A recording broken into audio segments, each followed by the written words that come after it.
جی سورۃ الفرقان آیت 43 اعوذ باللہ السمیع العلیم من الشیطان الرجیم بسم اللہ الرحمن الرحیم کیا رأیتا تو نے دیکھا منی جس نے اتخذا بنا لیا الہ معبود ہو اپنا ہوا خواہش کو اپنی خواہش ہو یعنی اپنی کیا فا پس انتا تو تکونو تو ہے علی اوپر ہی اس کے وکیلا نگران بھلا دیکھو تو اس شخص کو جس نے بنا لیا اپنی خواہش کو اپنا معبود. اللہ اکبر. تو کیا تو لے سکتا ہے اس کا ذمہ؟ یہ ایسی بات دیکھیں، ہر شخص اس کی زد میں ہے، ہر شخص. ہمیں تو یہ شرک کا پتہ ہے نا کہ جو بتوں کی یا اللہ کے غیر کی دوسرے کی پوجا کرے گا، ہم فزیکلی چیزوں کو دیکھتے ہیں.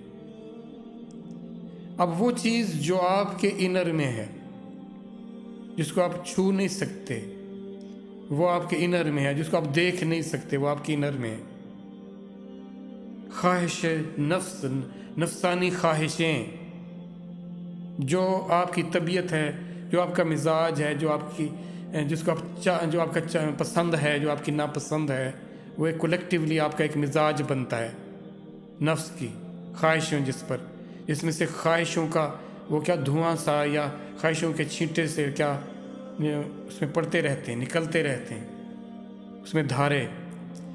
وہ نفس جو یہ ساری چیزیں خواہشیں پیدا کر رہے ہیں، اور وہ خواہشیں جو ہیں، اب وہ خواہشیں وہ سمجھ لیں وہ بت بنا رہا ہے.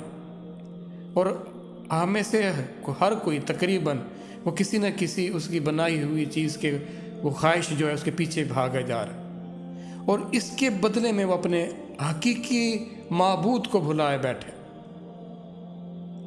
تو کیا تو نے اس شخص کو نہیں دیکھا جس کا معبود اس کی خواہشیں، اس کا نفس جو خواہشیں کریٹ کرتا ہے، اس نے اپنا معبود بنایا ہوا ہے.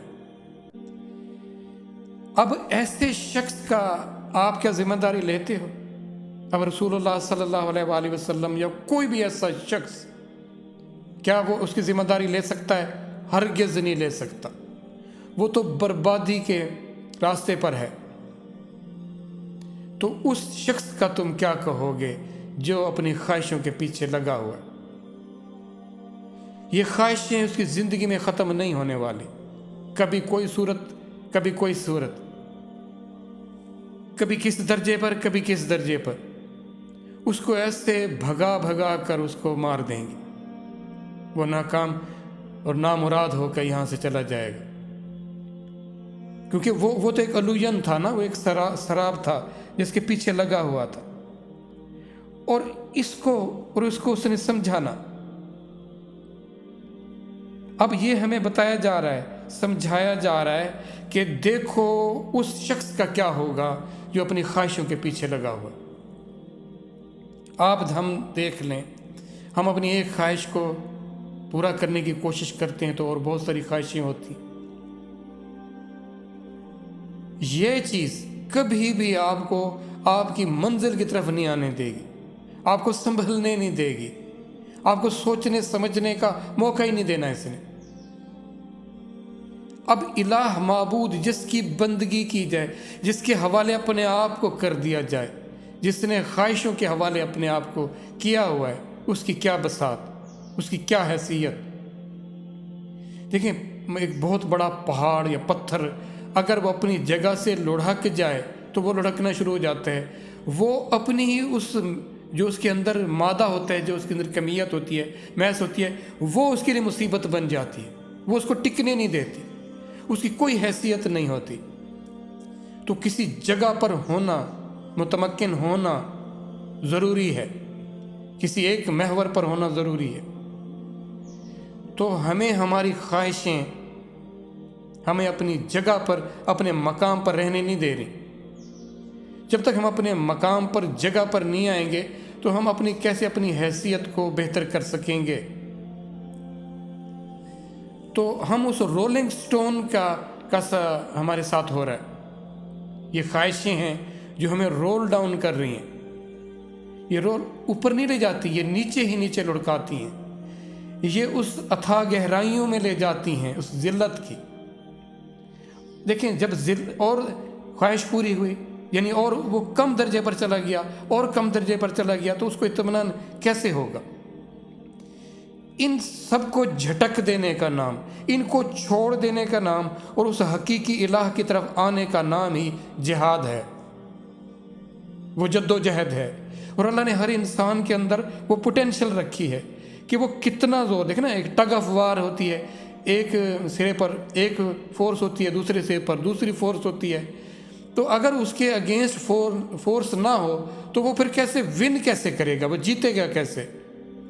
تو اللہ نے ہمارے اندر یہ ساری چیزیں رکھی ہیں، ہماری آزمائش ہے کہ کون ہے جو اس میں سے سرخرو کرتا ہے اپنے آپ کو، اور اللہ نے اس کے لیے معاونت فرمائی ہے، اپنی کتابیں بھیجی، اپنے رسول بھیجے۔ ایسے حالات اللہ بھیجتے ہیں جس سے انسان کی کیا تربیت ہوتی ہے، اس کی عبرت ہوتی ہے، اس کو احساس ہوتا ہے کہ یہ میری منزل نہیں ہے، میری منزل کوئی اور ہے۔ تو اپنی خواہشوں کے پیچھے نہیں جانا، ان کو اپنا معبود نہیں بنانا، ان کی پرستش نہیں کرنی۔ خواہش دیکھیں، وہ خواہش اللہ کے حوالے سے ہے، حق کے حوالے سے ہے تو ٹھیک ہے، ورنہ کوئی ضرورت نہیں۔